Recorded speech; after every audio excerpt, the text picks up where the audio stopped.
I ignored viral advice and got more clients because of it. So you probably already know all the viral advice that you've seen. It's usually all over the timeline, like post consistently. Don't worry about your offer, just grow your audience. You can worry about that later. Don't sell every day because you know your audience and all this stuff that goes very viral. I do not like because for a whole year I genuinely did follow this advice because I didn't know any better, and it did get me results. Like, I genuinely had so many views, my posts were popping up, and if you don't know, on X specifically, it's super hard to get like 200 views consistently every single day. So I was genuinely just like dominating the timeline, but my sales were not dominating at all. I had conversations that were literally 30 messages long. I'm talking back and forth for weeks. And just to get at the end a ghost, or oh, I need to think about it, or your offer is actually really great, but I have this and this and this, and they generally did not buy.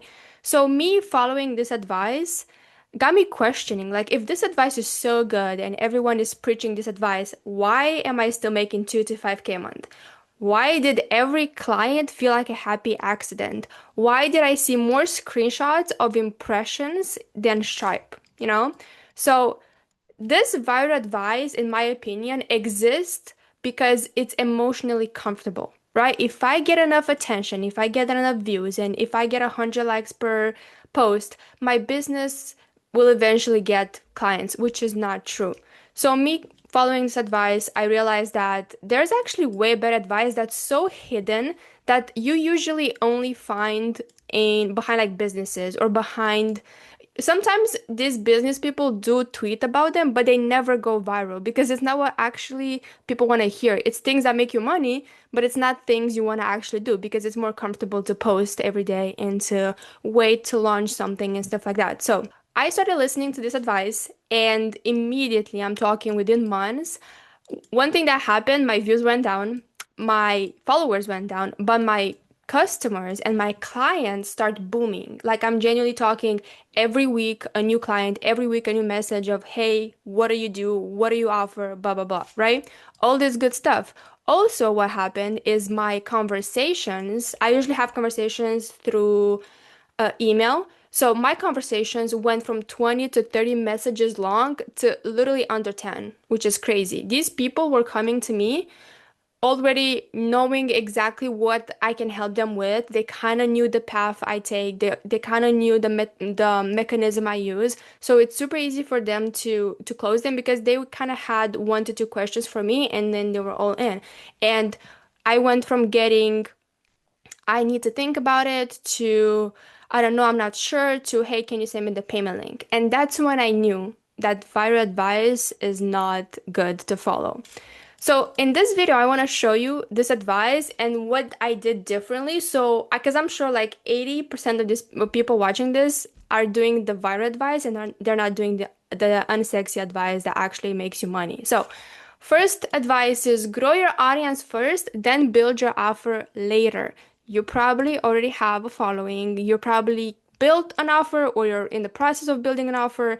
And I can tell you one thing, that it's going to take a long time for your audience to understand what you sell because you never talked about it. You pretty much went wide, right? Like, you build the audience. So when you hear this advice, you basically think of, okay, so I'm going to write about multiple topics that gets you multiple audiences and you become known for everything. But then when you have to build an offer, you have to focus on one promise.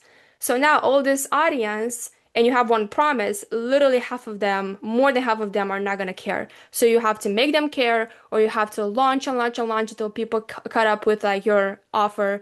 But it's not an optimal way to monetize fast. And if your goal is to monetize fast, if your goal is to get clients weekly, then this is the slowest and the longest sales process you can take, right? So literally what you get by following this advice, you do get views, which people care about, like the market cares about. That's why it makes this advice viral. They literally they comment, this advice goes boom, everybody gets views, everybody gets followers, but not everybody gets the other stuff, right? Like, you do not get weekly revenue, you do not get clients because it's harder to monetize.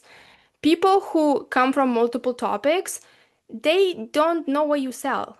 So now you have to teach them that, hey, I actually built an offer. Well, we don't care because you never talked about that, right? So it's harder to monetize. It's a longer sales cycles because now you have to teach people that, hey, I'm selling this thing. Please pay attention. Please look at this. Please click on this thing. And then the objections start, the long conversations start. Everything is just so much worse and it takes so much more time than it should be. And obviously, your revenue is super slow.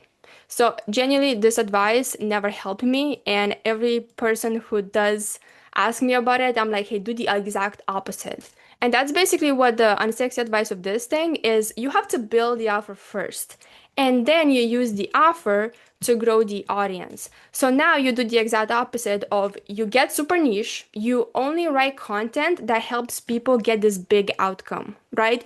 You only write to your ideal client for this offer, and you only pull content ideas from this offer. So one tip for this one is if you already have an offer or if you already worked with a dream client that did the work, got results, when you write content, try to only write for them. Like imagine you're writing content for this specific person, right? Whatever, give it a name, whatever the name is. Like I'm gonna write content for Alex because Alex was my perfect client and you just write for him. And now what you do not get all this random people, right? You get less views, you have a smaller brand because now you're more niche, but it's way more easy to monetize.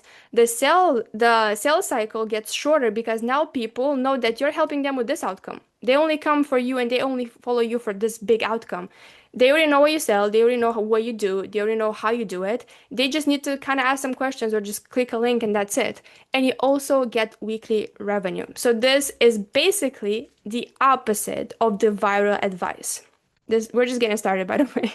The next viral advice that you might know is, hey, don't sell too often. You'll annoy your audience, right? So what do? You hide your offer, you wait for the right time, you wait to launch something, and 3 months from now, you prioritize views and comments over sales. So what do you get? You definitely get less complaints because you're not selling anything. People don't have anything to object on. People don't have anything to say no on. So you're definitely more comfortable, but you also get less leads and you also get slow revenue. So I want you to see that by doing this thing, the benefit is actually not that great. It's actually more downside and it backfires in long term if you actually listen to the viral advice. The unsexy advice of this is sell something every day. People are scared to sell something every day. But if you look at all the business that are printing money right now, they sell weekly, they sell every day. They make sure they every single time they post, they have something to send you on, and that thing sends you to another offer and so and so. So if you sell every day, you mention your offer often, you teach and you sell as much as you teach, right? You sell as much as you give to your community and you repeat your offer. So people, when they try to sell more often, they will give me the objection of, but I'm losing subscribers. But a lot of people tell me no, but that's good. If you're losing subscribers, people did not care, right? If you imagine, like, if you're selling every day, your buyers are like people who are in that buying mindset, people who are genuinely not consumers, but they're people who take action and they want to buy. They're not gonna leave because you posted your offer. Let's be honest. You know who leaves? Consumers. 24/7 consumers who just want free stuff. And if they see one offer, they're gonna be like, oh, this person wants to sell me something. Those are not your target audience because even if you sign those people, they're a pain in the ass to work with. They have the most objections, they never consume your stuff, they never get the results. So genuinely the unsubscribers are more like a blessing as much as is getting more no's because now you know what people don't want and you know what people want. And obviously the good things is that you get better offer awareness, you have more faster decisions, and you also get consistent revenues. Advice number 3, give away everything for free. This is absolutely awful if you have an education business because what are you doing? You're solving all their problems for free. You're giving all their answers. Even if you talk to leads and you have conversations and you're about to be like, oh my God, this lead is probably a good fit, is probably a good client. And then they start asking you questions, you respond all of them, you're genuinely helping them make a decision without paying. So that's still giving everything away for free. You basically, what you end up doing is you remove the need for your paid help, right? So what do you get? You get more followers because again, people are like, oh, this person is giving everything away for free. I'm just going to take. They're not going to implement. You're building more trust. You're getting more consumers than buyers. You have lower conversions because people now already know what you're doing and what you're using and all your methods, and your revenue is slow.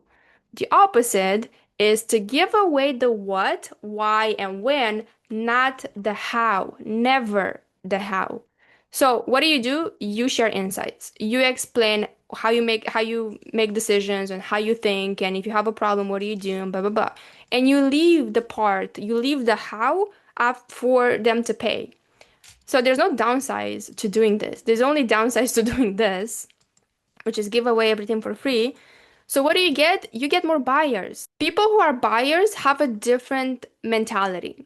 When they see a roadmap of how to achieve a thing, that doesn't impress them. But if they see some insights or how you think or how you make decisions, that makes them want to buy because they don't want the stuff that's free. They want to know that their situation and you're a good expert that actually can help them because you already know what's going on. So again, it's that thinking process, is that insight, is that experience that you can put into simple words. That's what attracts them. Not the free stuff, not the 20-page blueprint on how to achieve whatever. That's not how buyers think, and that's not what attracts buyers. You also get more curiosity because you're not giving people the answers. So if you actually share insights in your thinking, you get more curiosity on what do you actually, like, how do you actually do it? Right? The how. How do you actually do this thing? I'm curious. So let me ask Matt or you for details. I want to see more. That's what outcome gives you this. Okay, advice number 4 is post everywhere. Everyone likes this advice because essentially, they sell you this idea that you can get so much reach, but with the reach and with posting everywhere, you need really high quality content, which is super hard to do if you don't have a team behind you, right? Like imagine you have to post Instagram, you have to post YouTube videos, you have to post mini tweets. Like that takes so much time. And you're not Alex Hormozy who's paying 6 figures to have a team do all of that for him, right? So you essentially, if you're alone, you're just playing your attention instead of like being one for one, focus on one thing. You learn multiple platforms and algorithms, which again makes it so much more complicated to post on all these platforms. And you potentially will get more reach, but you also get slower growth, average content, less mastery on one thing, and overall, I don't think this is great for beginners. And I haven't taken this advice. I was focusing only on X until I had 100K, until I made 100K from it. And that is exactly what the opposite of this viral advice is. You have to stick to one channel until your first 100K. Why? Because you can master it faster. You can learn one algorithm every single day. You wake up and you know one thing. You just master one timeline. And if you can master one timeline, you're going to pop up with posts and eventually get more traffic for your offer. And you also build one, audience. So you do get less reach because you're not on 5, 10 billion platforms, but you also get faster growth, better content, stronger brand. And the last thing is keep posting everywhere. Stay consistent. Keep posting. This is not good advice because it doesn't push you to think about your marketing. It doesn't push you to think about your ideas. It just tells you to stay comfy and just post every day and just one day hope that something takes off, which I don't think is marketing at all. So what do you get? More vague content, more years to months without nothing to show for, right? The unsexy version of this advice is you have to find your big ideas. You are way better posting less plus having ideas than just posting, right? Because that means you have nothing interesting to say. You're probably vague. It's probably you're telling the same ideas that everybody's telling instead of finding your own signature idea. So what the hell is a signature idea? You package your philosophies, methods, or frameworks into signature ideas. These, you do not have to reinvent the wheel. These are not something that you have to find it's never like used before. No, you coin names your ideas, you turn your philosophies and methods into something interesting, and you use them to explain what you teach. So what do you get? You can literally charge premium prices for the same thing. People are more curious about what you're selling because now you have names for it. Now you have things that look like they're new, but they're not. so that gets you more clients. And I did pop some examples. I don't know if you guys know who Brad Scales is, but he teaches people how to use Google Ads. And his marketing is never, hey, here's how to use Google Ads. No, he packaged this thing that's been here for years, right? People are selling this for years. He just packaged it as brand scaling. Now, people are gonna be like, what the hell is brand scaling? This sounds interesting. I've never heard this before. Is this for me? Is this like the new wave? Is this the new thing for in the market? So it genuinely creates so much hype and so much curiosity around it just by saying the same thing. Right? And this is not even a hard idea because there's more sophisticated ideas, and this is one of those simple ideas that's done so well that also it's very good in revenue, obviously. And another one is Shelby Sapp, who's selling high ticket sales for women. So essentially it's just high ticket sales. Again, this skill's been in the market for years, but she basically packaged this through a woman first lens. So she only talks about women, and that's why she attracts all these people, all these women who want to do high ticket sales, and she sells their identity. So if there's one part I want you to screenshot is this: doing the opposite of what viral advice is. So instead of focusing in your audience, focus on the offer first. Instead of not selling too often, so you're not annoying your audience, sell something every single day. If instead of give everything away, give away just the what, why, and when, and just keep the how to yourself, right? Instead of posting everywhere, stick to one channel and make your first 100K. Instead of posting everywhere and just be consistent, find those big ideas. So screenshot this, but remember that your competition is probably gonna try to do this for the first week. They're probably gonna try to sell something every day for a whole week and then give up. They're probably gonna go right back to posting value because that's what gets them 100 likes. So staying consistent with this, you'll literally make so much money just by following these 5 things, just by switching your sides from this other 5 things.